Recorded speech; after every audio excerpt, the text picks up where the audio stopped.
Welcome, everybody, to First Thursday webinar, Leadership Pathway, where we're always trying to help church leaders find support and develop the next generation for ministry. That's what we've been passionate about. We just celebrated our little Christmas party as a company this week, and it was our 7th one. So we'll be 8 years old this summer, and we're super passionate about it. Our topic today is about the next generation as it relates to young adult ministry, and how many of us would say it's almost impossible to hang on to people when they exit high school, they go into college, those squishy years between the ages of 18 and 26. Just depends on who you talk to. And so I'm really excited for our guest, Jeff Brundidge from Authentic Life in Littleton. Before we start, I do always love to give a shout out to Norton Creative, who makes this possible, nortoncreative.net. I'm dropping that in the chat window there for you if you're live, or it'll be in the show notes as well. If you need help with your website, creative, Instagram, everything that we do that looks good and is spell checked came from John Norton. And the rest of it that looks bad and was not spell checked came from me. So if you're leading something, a nonprofit or a church, and you need help, he's the guy. Okay. Welcome, Jeff Brundidge, the young adult / internship pastor from Littleton. Thanks for having me. Great to have you. Hey, before we start on the topic, I always love to ask everyone who comes on this thing with us, tell us who Jeff is. Where were you between the ages of 18 and 25 or so? I'm always interested in what helps shape leaders and takes them to where they are today. Yeah, thanks for asking. Well, when I was 18, I was in Chicago, Illinois, and I was working at a Jimmy John's and was at a community college. Okay. And honestly, I was living in sin and I was pushing God away. I had encountered Jesus in high school, but I still had a lot of things in my life where I was struggling with sin. And so when 18 rolled around, I met a girl. It always starts with a girl, and she was not a Christian. But I knew what the Bible said about being unequally yoked, but I said, you know what, I want to do it anyway. And so I started dating this girl, and she started to push me further and further away from God. And so I was pursuing my mechanical engineering degree, dated this girl. I'll just say this, I'm a pastor at Authentic Life Church, and so I get pretty raw and real, and so I'm just gonna be real authentic with you guys. Me and this girl, we ended up sleeping together, and I was living in a porn addiction, and I was going to, as I was saying, an engineering school, trying to make that all happen. And in my 3rd year, I transferred from this community college to Illinois Institute of Technology in the heart of Chicago. And so I grew up in the suburbs. Okay. So the reason why I went to this school was because I was going to be able to commute and come home to this girl, because I was in love with this girl. I wanted to make it work. Didn't want to go far. And so I did this 2-hour commute there and 2-hour back. So it was 4 hours a day on a train. It was crazy. And but man, God moved in that time. I remember looking out the window of that train, just wondering where my life was headed. And how much time do I got for this question, Dave? There you go. Okay, I'm gonna go. Okay, I should get done in 5-10 minutes-ish. So I remember just looking out this window and questioning, man, where am I going with my life? Like, where's my life headed? And so instead of doing studies and stuff, like doing homework on this train, I just started to open up the Bible again. And I started to fall back in love with Jesus again in the way that I had encountered him in high school, when I just opened up a Bible and fell in love with Jesus. And so I ended up going to this school and just seeing life differently, because growing up in the burbs and then going to the south side of Chicago, it's like complete culture shock. It's so different. Yeah. And I just had this burden in me for all the people that I would see. Like, I would just see people and I would think this. And if they don't know Jesus, it doesn't matter what they do with their life. It's all meaningless. And so I want to tell him about Jesus. And so I remember looking at the teacher in my computational mechanics class. He's a genius, and he's doing all these big things. But man, if he doesn't know Jesus, what does it matter? And so I want to tell him about Jesus. So I tell him about Jesus. I remember I was part of the Society of Automotive Engineers, which is like would have been my dream in high school. But instead of caring at all about the car that I was working on, all I could think about was the guy to my right. Yeah. And how if he doesn't know Jesus, it doesn't matter what he does with his life. So I need to tell him about Jesus. And so, and then one last thing at the school, I remember being in the library surrounded by 20 Muslim girls. They're all girls. Who knows why, but this like cute little white boy or whatever. But all these Muslim girls asking these questions about Jesus, and I'm just evangelizing and spending all my time on the train. Man, how am I going to respond to this? And so I just had this passion. I just had this passion to tell people about Jesus that grew in that third year. However, I was going home, sleeping with my girlfriend, going home, living in sin. And so I had to make a decision. And so I remember there was one, where the decision happened was when I got in my car and was driving to an interview for an engineering thing and like an internship. And all I could think as I'm trying to rehearse how I'm going to respond to different questions is, man, this is what I want to do with my life. All I want to do is tell people about Jesus every single minute of my life. I don't know what it looks like. I didn't grow up going to church. I didn't grow up with pastors in my life. I don't know what it looks like, but that's what I want to do. And so I turned the car around. I broke up with my girlfriend that week. And I transferred to Trinity International University to get my Bible degree. And so I just left the engineering thing, and I met a pastor at a church who was the lead pastor of a church of about 100, 150, and told him my story. I thought what I was going to do was move to Africa. I was going to sell everything. To Africa. Like this is how much I didn't know what I could do. But this guy was like, no, dude, you have a calling on your life, and I want to give you. And so I did this internship in the summer, ended up turning into this. I was the kids director at this church for 2 years while I was in Bible college. And then COVID hit. And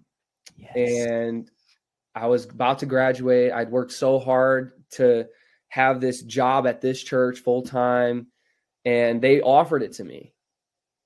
But there was something in me that there's a good part of this and a bad part of this. Something in me that was like, I'm not ready to do this full-time thing. But the bad part of it was I didn't believe in myself either. So there's like this, but anyway, so I decided to move to Arizona through a lot of different things. And with, I met you, Dave. I can't even remember how that happened. It was a student at Trinity who she had gone and done a residency through Leadership Pathways. And she told me about Leadership Pathways, and she's like, and she just told me all about it. I was like, that sounds exactly like when I graduate college. Like that's what I need. Because I wasn't I want to make sure that I can go somewhere where I'm being invested in. And so I came to realize that God was calling me into residency. Can I pause you for a second? Yeah. I remember now the girl that said that she had done a residency at a church in Denver, and it didn't work out. She didn't make it. It so just a good sidebar. And this has happened where it's like it didn't work out, and yet we try our best to not burn relationships and do things that we regret 5 years later. We would not be having this conversation if we hadn't stayed friends with her. That's just a good little side lesson. It is. And especially, when you're working with humans, period, but especially I think young adults, because it is tumultuous.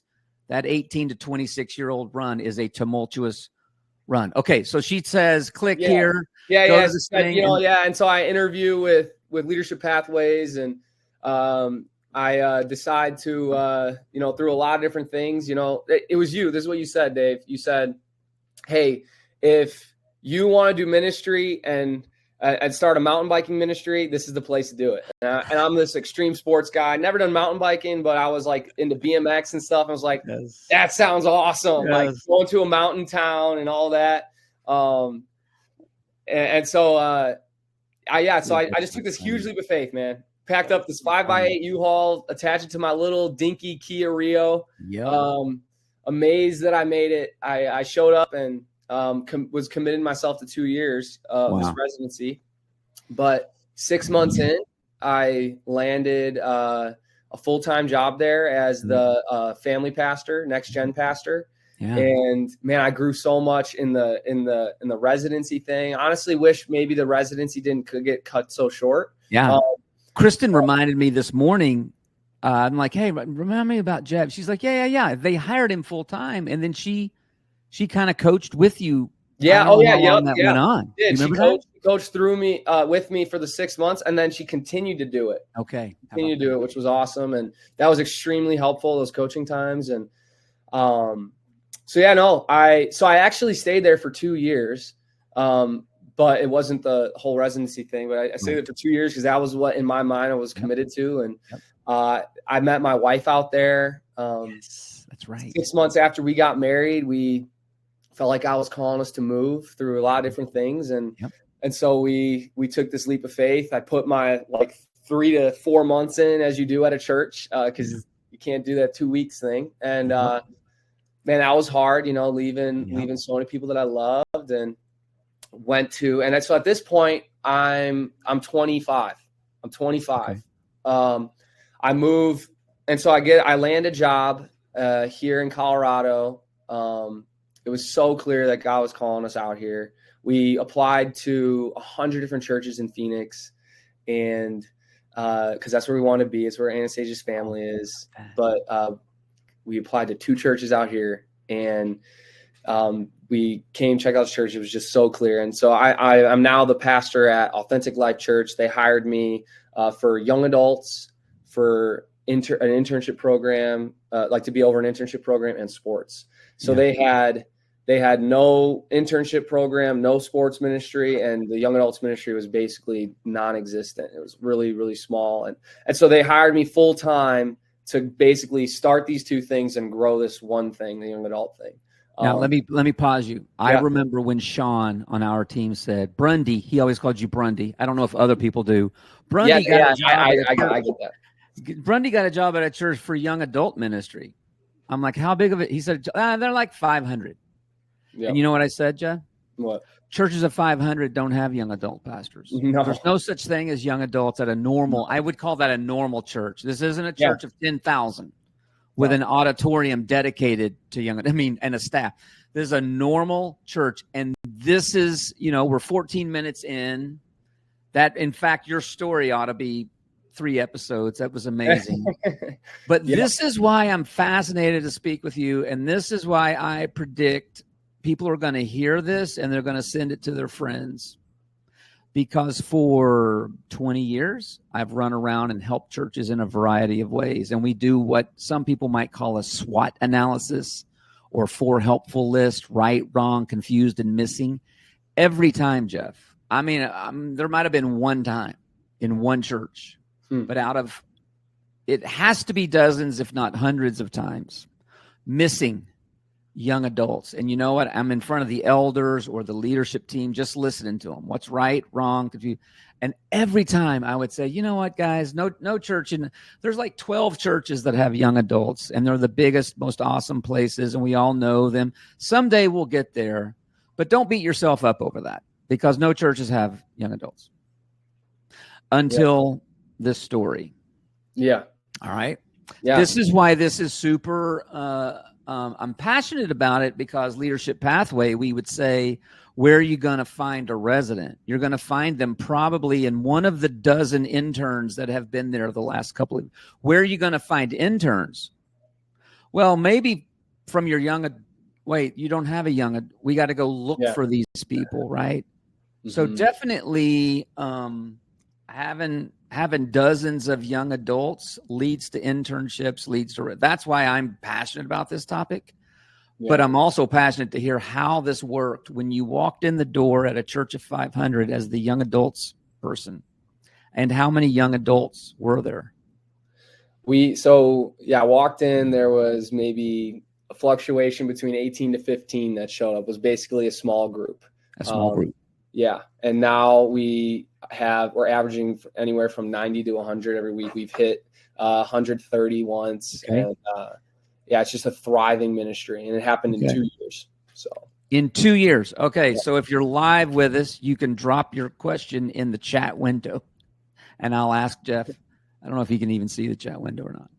Okay. So we need to know, Jeff. I think I got the chat window right here. Yeah. How did this happen?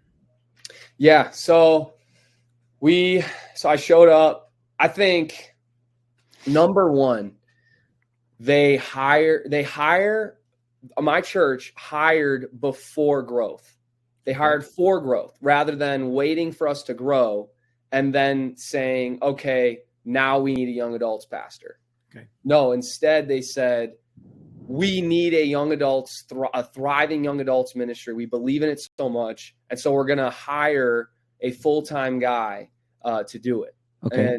And we can't pay just a full-time young adults guy. So we're going to pay him to start an internship program and a sports ministry. All right. And so I think that's first thing is just, what they did different is they hired before growth. They also, let me pause you, Jeff. Most people at a church of 500, there's a preacher, right? Yep. This has kind of been locked in forever. There's a preacher, there's a kids person, but there's the associate / small groups / discipleship catch-all number 2 person. There might be more and more. There's an exec at this church today because of the complexities. A worship person. There might be communications at this point, maybe, if they're super digital and. Mm-hmm. So if I said to a senior pastor at a church of 500, you should hire for growth, they're going to think a second kids person or a guest services / connections or a production person or another teaching pastor. There's like 5 more job titles that I could throw at a church before we would get to young adult / intern / sports. Yeah. This must have been at the heart. You're a senior guy, I would assume, must have had a heart for this or was passionate or something in his story. How did you get there? Yeah. So our senior pastor, he was a young adults pastor for about a decade or so. And he actually went into a Baptist church that was dying and got hired as the youth and young adults guy. Okay. He started a young adults ministry with one guy. And that guy is now our executive pastor. This was decades ago. Okay. And the ministry blew up to like 70. And it changed the whole church. Yeah. And so Pastor Bruce, who's our lead pastor, he talks about how if he was ever to write a book, he would say that the key to church growth is young adults. Yeah. Young adults ministry. He has told me that the reason why our church, I believe, Pastor Bruce speaking, has grown from 500 to 1,200 in the last 2 years is because of young adults, because young adults ministry has grown. Because the young adults, they're serving everywhere. Yeah. The young adults are serving in kids, middle school, high school. They're serving with coffee, greeting. They're just everywhere. Yeah. And he talks about how, you need to have someone before you and after you, like a group before you and after you. So a middle school ministry will thrive if there's a high school ministry after it, and they have something to look forward to. And then like a preteen ministry, before that. And so, where's the gap in the church? Yep. 18 to 25. Sure. 18 to 25. They don't come back until they're married and have kids. That's right. And we hand them off to college ministries on a campus. Yep. Maybe. Exactly. Maybe. Yep. Yeah. In fact, your own story, you said you had encountered Christ, right? As a high school kid. Yeah. And then you're 18 20 year, was the rockiest point of your life, it sounds like. But yeah. At 21 is when I really decided to go all in for Jesus, and in a way where, I'm willing to confess my sins to someone, and to surrender all these things. And so 18 to 25, which you asked me in the beginning, like that's where so much has happened in my so much. Walk. I think if your guy's name's Bruce, you said, the senior pastor? Pastor Bruce, lead pastor. Yep. How old is he? He is 62, I believe. I love it. And man, I swear he the way he talks, he's younger than me, man. He's like the book. I mean, I'm telling you, that message today, there's something, as you know, in my social media feed, which I'm not very good at social media, but I see, hundreds of kids baptized on college campus. There's something going, I wouldn't call it a revival. I don't know. Maybe there's someone saying we're in the middle of a revival, but it seems to be 18 to 23-year-olds they are lighting the world on fire. I'm involved with a campus ministry called Camp Love, and a friend of ours, Austin Rockwell, and to go see these things up close and personal, it's unlike anything I've seen in my 30 years of adulthood. Yeah. But, okay, so the original 15, Kyle asks us, were they bought in? Were they the core? Were they just hanging on because they were good kids? What did you got 15 bodies, but what within that, what did you inherit? So I actually inherited a ministry that was very unhealthy.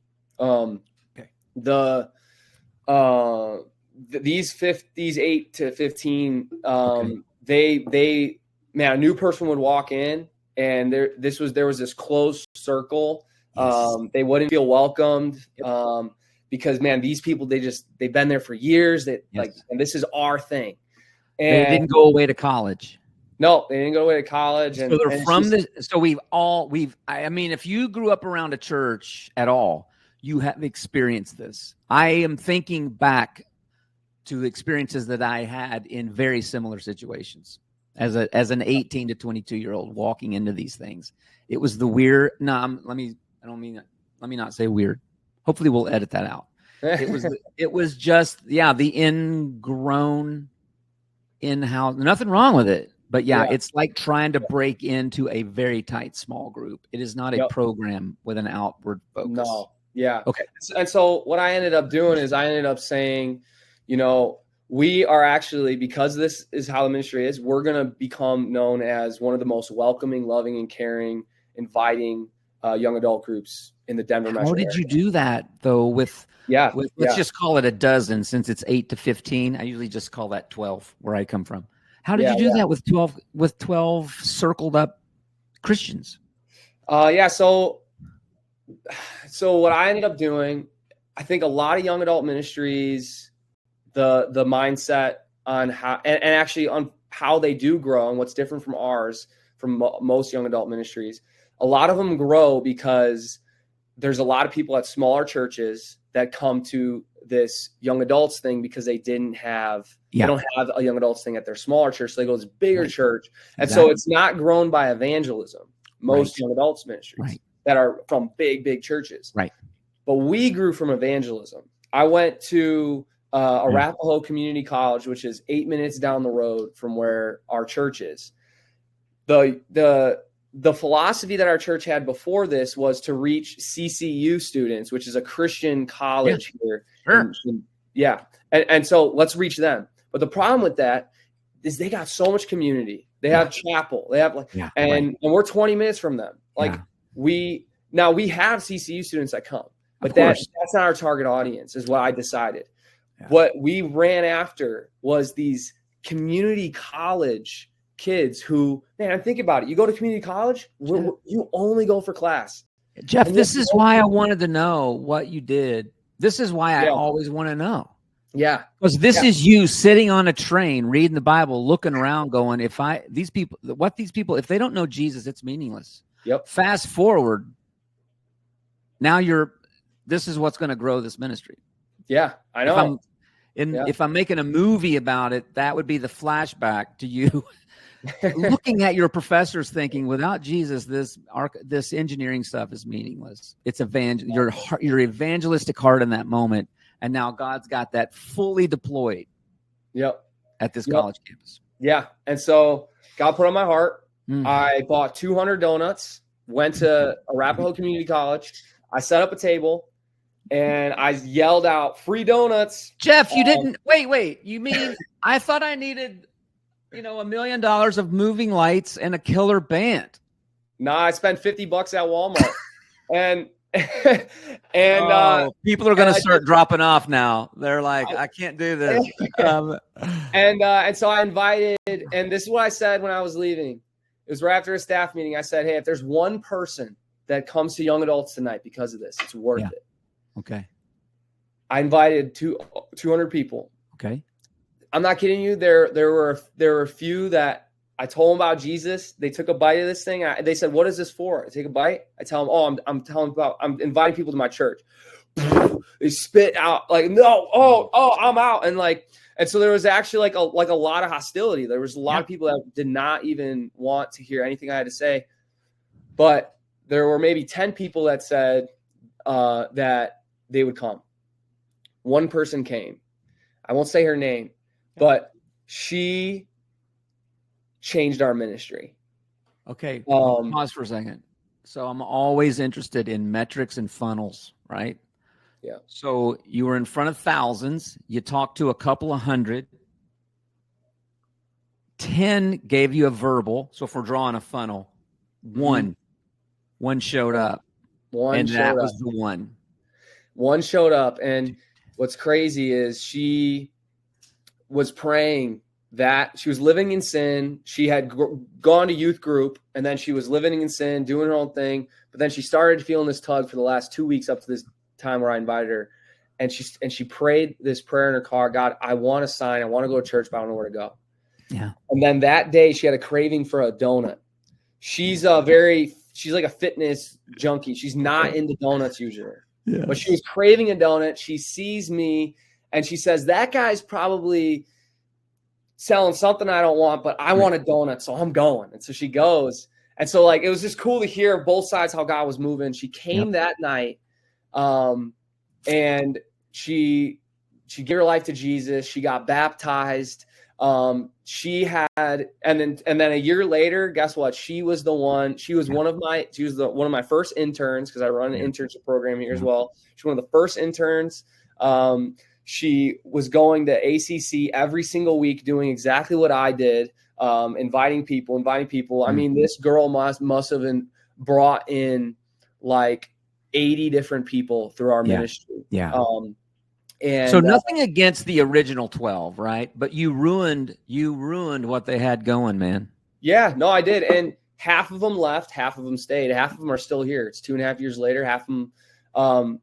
That sounds very encouraging to people, I think, that are listening to this. If they thought half would stay, they probably would change it. Yeah. Yeah. That's good. Yeah. Yeah. So, yeah. And the executive pastor at our church, he said, "Man, you just need to find one person," because they've led both ministries like this. And they said, "You need to get one person who just invites people like crazy." Right. And that was that girl. She's actually not in our ministry anymore. She left in the summer to do something else. Yeah. But she started this and then there was just a bunch of other people caught that vision of wanting to reach people and grow this thing for evangelism. And it's amazing. The other piece do you think I know it's never it's never this clean of a conversation, right? From a dozen to 100. How many of those are, however ACC would count converts? I mean, it doesn't matter, but how many of those are converts, do you think? Yeah. So to put it in perspective, we had 2 days ago on Tuesday night, we had 3 people give their life to Jesus. Okay. 2 of them, they've never set foot in a church. We had 11 new people. Close to half of them, maybe more like a third of them, had never stepped foot in a church. Like all these new people that we have coming, they've never have been at a church. And so what was your question? It was, how many, I mean, from 12 to 100. Yeah. How many of them are converts? Yeah. Yeah. I'd say majority of them Okay. are not converts. Majority of them, they had gone to a youth group Okay. or something and kind of walked away from God. Sure. And now they come to this youth group or young adults ministry, and man, they reignite their faith. But I'd say maybe a tenth to a fifth are converts. And so yeah, every month we have multiple people who never stepped foot in the church who give their life to Jesus. I think every ministry has positives, has things that's very healthy and strong in, Yeah, and has things, even the original 12. You'd say, well, it's not 100% bad. There's community there, there are friendships there. And so Mike asks, what's one of the most healthy parts of the young adult ministry at your church? What's this ministry strong at? We're extremely inviting. Yeah, like that's the culture at our whole church. Yeah. And it's not it started with the pastors, but it's now everyone just has a heart to invite, and they believe in what we're doing, and so they can, I had one guy bring 4 girls and 2 of them gave their life to Jesus on Tuesday that came. But the reason why I did this is because he believes in what we're doing. And so so that we put cards in their hands. And so I think what's really healthy is that we're not cliquey, as some people say or whatever. And you always got to fight against that. Of course. It can creep back in, but that's what I'm fighting for, is that we are just this extremely welcoming environment. And I'll run up to someone during YA, like someone who's been there for a year, and I'll be like, hey, dude, there's this new guy right there. He's standing in the corner. I need you to go introduce yourself and say what's up to him. Yeah. Or someone's talking to me, and they've been in the ministry for a year or two, and it's the night, Tuesday night, and they're like, hey, just talking or whatever. I stop them and I say, hey, there's a new person right over here. I gotta go run. I gotta go make sure they feel so welcome. I'm gonna give them a big hug. And so then they see me do that, and then they go do that. And so now that's the culture. Yeah. Everyone floods these new people. Yeah. Like no new and it's unfortunate. Most churches that I've gone to, like young adult ministries, you go and no one sees you. Yeah. Right. No one sees you. It's your first time and no one sees you. Yeah. But man, churches with really strong youth ministries that are in invitation culture youth ministries, those dynamic kids leave town. They go to school. They go away. That's why we can't seem to get that created, in these churches. If they come back eventually somewhere, they moved away. I mean, they don't come back to their home church typically. They move away and they do come back to church at some point once they're married with kids. It still goes on in this country. Nate Bargatze asks, did you adjust anything in your worship? Let's talk about some of those trappings of people start inviting their friends. What did you change, for lack of a better word, programmatically?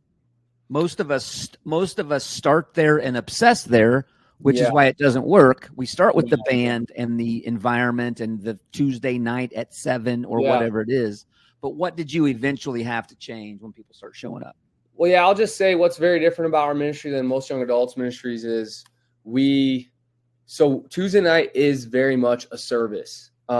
We got rid of small groups on Tuesday night, and now Thursday nights, I have a men's Bible study, a women's Bible study, a starting point thing for new believers, and all within young adults. All within young adults, and then they go Sunday. We all sit up front together on Sunday. And so your worship pastor loves that. Yeah, and so so we lead the church in worship, and wow. But again, the lead pastor, executive pastor, they saw this change their churches, and so. They believe in it so much. Yeah, that's fascinating. And And so Tuesday nights, what I changed is we don't do small groups because small groups can be weird for a new person. Like you show up and they don't want to open up for Listen, they're weird for old people. Yeah, it's weird. They're just weird. Sorry, small group people. I lead one. It's weird. But they have the option to do that on Thursday, and I push that on Thursdays, but only half of our ministry goes to that because the other half it takes them 3 weeks to warm up. And Tuesday we create it in that such a way. Another thing about program is, so we have a youth worship director. Okay. All his role, he doesn't do all this anymore because our church has grown so much. But when I got there, he leads worship for middle school, high school, and young adults every single week. Yeah. And so I don't worry about tech. I don't worry about worship, building a worship team.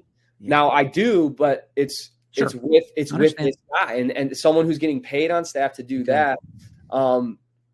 And so we do worship our church is really big on worship, and we do worship every single Tuesday night. I do one song in the beginning. I preach. Yeah. This will be good program wise. So after this one song, I raise a question for everyone. And because in most sermons you kind of create tension in the beginning of a sermon. The question is the tension. Okay. And then I say, okay, get in groups of 4 to 5. I don't do this anymore because we're too big, but this is how I believe how big role on our group. Get in groups of 4 to 5 and discuss this question or whatever. Right. They discuss it. I pass around the mic and people share, and I say, hey, 1 second answers, because people could ramble. 1 second or one sentence answers. Okay. And they boom, boom. And so then, and I would preach on the floor too. And so all of a sudden, boom, it's just like got super authentic, got super real. This is, man, yeah, what is the answer? Like, we're really strong with this question. And then I say, okay, well, guys, today we're going to talk about that. Well, here's what the Bible says. And then I preach on it. And then we do worship and do announcements. I always, one thing I learned, you got to have not 5 things to announce, but 1 or 2 big pushes every single time. And then that's a service. 1 song, question, sermon, 3 songs. Yeah. I found 3 songs at the end rather than the beginning. Super effective because they, and then we have 2 retreats a year. So we have a winter retreat, and then we have a camping trip in the summer. Okay. And then we have 1 mission trip a year. Okay. And so if you're hearing all of this and you're probably thinking that, how can we do all of that? Right. You have to hire a young adults guy. So then under the hood, right? Or with the door, the back. Here's why we don't. If we could log into the Executive Pastors of America webinar, probably happening right now on somewhere, and they're going to say, well, they don't give. It's a tough crowd. I mean, I don't think I've ever heard someone literally say that to me. Yeah, but that's a feeling that I know that's there. Yeah, I hear that. And he's going to say it's a reality in my spreadsheet. What would you say? We can't afford a young adults pastor because it's overhead. What would you say? I would point back to all the things that I said about how, man, young adults are serving everywhere. Yeah, right. They are, they're the interns. They're the ones who are becoming residents. Yeah. They're next up with staff. I love it. And I also think what it is, man, it's sort of like residency in our world. It will not fix anything in 3 weeks. Yeah. I can fix it for you in 18. Give me 18 months. We'll grow the next youth pastor or whatever, kids person. I can't help you with today or tomorrow, right? I think this thing, if an executive pastor could be proven, if we can find another Jeff Brundidge, who with the donut plan, who sets the world on fire in an invitation culture, then I'm probably doing it. If I'm an executive pastor at a church of 500, I'm going to do it because I can end my volunteer crunch. I can end my lack of momentum crunch, my dead services where no one sits down front and you're answering all of that for them. Exactly. And you're growing the future, by the way. Actually, the kingdom of God is coming in this thing. The expressions of it in a church, a normal church, is that we have volunteers, we have youth. Everyone 20 years older than me would love it if their church was reaching this demographic. Yeah. And everyone giving is excited that this is who we want to reach. And so they want to give more because while the young adults ministry is blowing up, and if young adults is blowing up, middle school and high school is blowing up. And of course, so is our young marrieds thing. Of course. Okay. In one sentence, you said you tell people in one. So I'm going to say in one sentence, Christina asks, why do young adults not want to be part of the church? And I think she means big C across the country. Why for generations has the 18 to, you got a one sentence answer for that? One sentence. I'll get it as short as possible.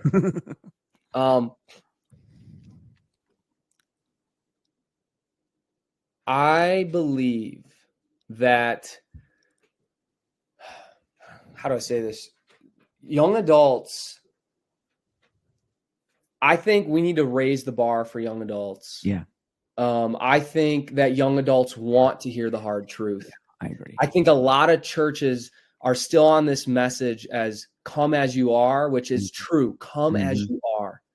Something I say is we're called Authentic Life Church for a reason. Come as you are, but we're also going to preach the complete truth of who Jesus is. Yeah. And man, the young adults love that. Yeah. They're tired of fake. They're tired of fake, and they see a lot of fake in the church. Right. They want authenticity. They want the real thing. And the thing is, Jesus is the answer to that. But in the church, I think we get too caught up as leaders of trying to make it look so polished or and so no, I think that the reason why is because this next generation or a lot of young adults, they're not buying what we're selling. They don't believe it. They don't believe it. They don't believe it because they don't think we believe it. Sure. And so we need to, so if that makes sense. No, totally. Kyle, I think you already answered the gathering connection schedule. Rich asks, is that really Nate Bargatze? Yeah, man. He goes by the name Matt publicly when he's on forums. That's Nate Bargatze. I've met him. He lives on the south side of Indianapolis, and he is Nate Bargatze. Kidding. That's an inside joke that only 2 people in America get. Okay. How important, man, that's a great question, Jed. Great question. You're a young guy, right? You started there when you were 25? Yeah, now I'm 28. You're like an old 28-year-old now over the hill. Yeah. How important is it that you're long or you look young to be involved with this group, do you think? I mean, it's easy That is huge. I think, I am young for a young adults pastor. Yes. Even doing it for 3 years and being 28, if I started now, I'm young. Right. And so I think it is very important to be young. My leadership team, I have one person that's not a young adult. He's 50. Other than that, there's no one else in the ministry that is not in there between 18 and 25, other than me and my wife. Yeah. And this guy. My leadership team is all young adults. Yeah. And I'm able to do that because I'm 28. I'm married and have a 1.5-year-old. I'm one season ahead of them. There's something about leading. I might have learned this from you, Dave. There's something about leading one step ahead of people. And again, you could be multiple steps ahead, but you can only lead one step ahead. Yeah. I don't think you have to be young, but man, I think it has helped us so much. But I think the problem with young is you get a lot of people who are very arrogant and prideful and think, like you don't have the maturity, the spiritual maturity there. And it's great. Well, that's the negative part of it. Or it's hard to find someone who's 25 and I remind my peers all the time. And by my peers, I mean that 50-year-old guy you're talking about. When they're afraid. They're afraid to bring the 24-year-old in, put him at the table, give him a mic, give him a voice, and I just remind them, hey, in the last 10 years, who's caused public shame to the cause of Jesus in this country? It's my peers and older. Mm-hmm. Spectacular crashes, right? Local churches. There's not a lot of 22-year-olds tanking the cause of Jesus in the local church in most towns in this country. Usually it's people my age and older that are leading these things. So, where's it going for you moving forward? What's the thing? What's the next hill there for you personally in this young adult ministry? Yeah, I think the next step, because I do think we're at a barrier at 100. We're at a barrier, and I think the next step is to invest more in leadership, like young adult leaders in this. When I started this thing, I had a leadership team like that. Those 8 to 15, half of them were on a leadership team. Yeah. And 6 months in, I dissolved that leadership team, and I had no leaders. I had no official leadership team. Right. With young adults, how we grew, honestly, is I found people to do things that leaders might do, but they didn't have a leader title. They didn't. No, this guy's just setting up. This guy's greeting. This guy, this guy is going out to coffee with these people. But my next step is if we're gonna grow, man, I need more Yeah. leaders, and young adults that I could trust, to sit down with another young adult, and disciple them.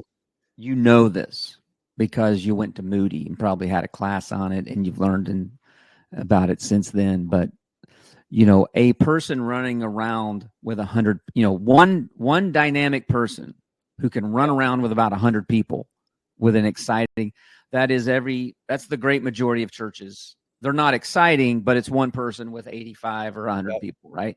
There's something socially going on there that an expert could tell us. You can know about that many people. About that many people will feel connected to you.